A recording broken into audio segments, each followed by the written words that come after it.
stand her up and say, listen, damn you, I don't want all this thing around here. You've got to take a different attitude about my death. Well, that's hard. But if everybody helps me, and we do, we're all one body, if they all come around and say, congratulations, you're going to die.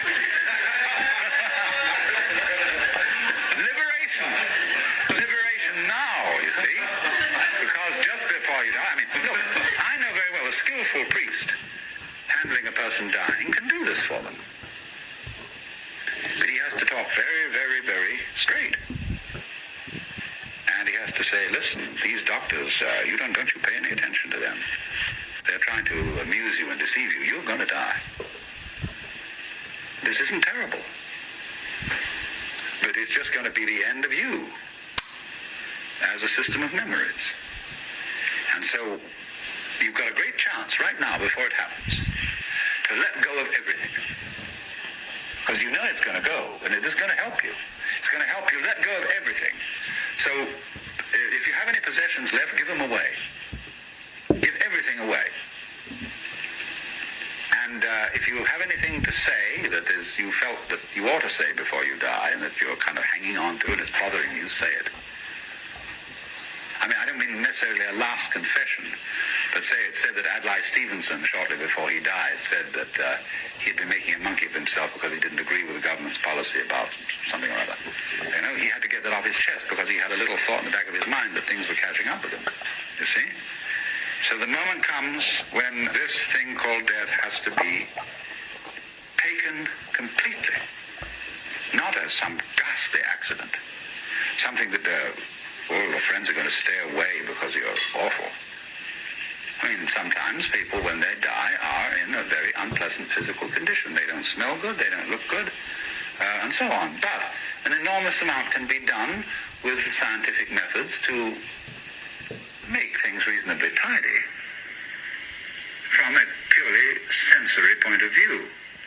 But the main thing is the attitude. That death is as positive as birth and should be a matter for rejoicing, because death is the symbol of the liberation. There is a wonderful saying that Ananda Kumaraswamy used to quote. I pray that death will not come and find me still unannihilate. In other words, that man dies happy if there is no one to die. In other words, if the ego has disappeared before death caught up with it. But you see, the knowledge of death helps the ego to disappear, because it tells you you can't hang on. So what we need, if we're going to have a good religion around, that's one of the places where it can start. Having, I don't know, well, nowadays I suppose they'd call it the Institution for Creative Dying.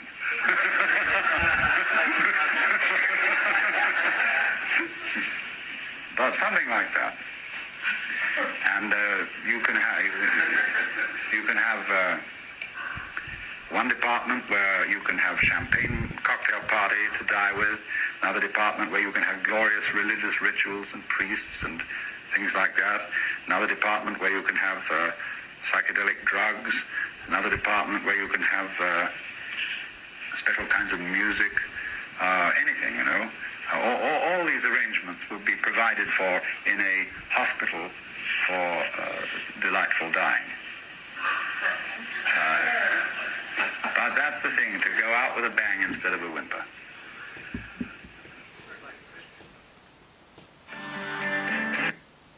What I think, awakening really involves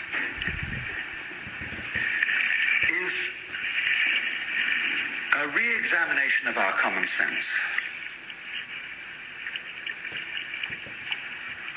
We've got all sorts of ideas built into us which seem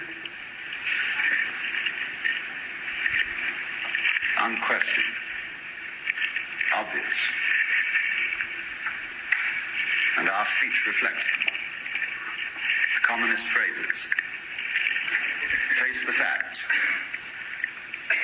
as if they were outside you. as if life was something you simply encountered as a foreigner. Face the facts.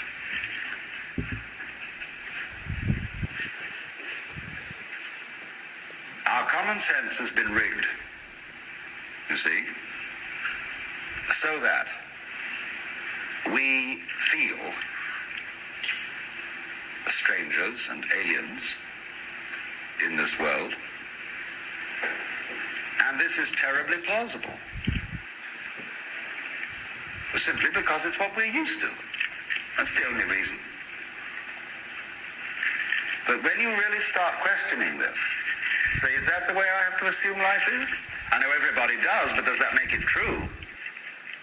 It doesn't necessarily. It ain't necessarily so. And so then as you question this basic assumption that underlies our culture, you find you get a new kind of common sense. It becomes absolutely obvious to you that you are continuous with the universe. For example, people used to believe that the people who lived in the Antipodes would fall off. And that was scary. But then when somebody sailed around the world, and we all got used to it, and now we travel around in jet planes and everything, we have no problem about feeling that the Earth is globular. None whatever. We got used to it.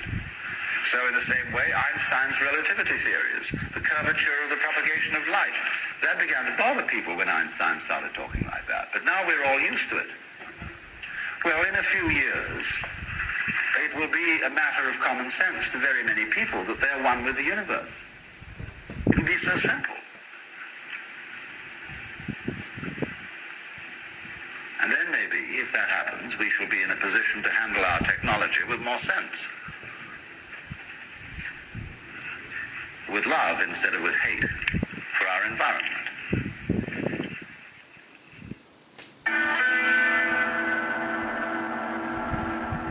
I'm not really a musician, but it just so happens that I have in front of me a fabulous instrument which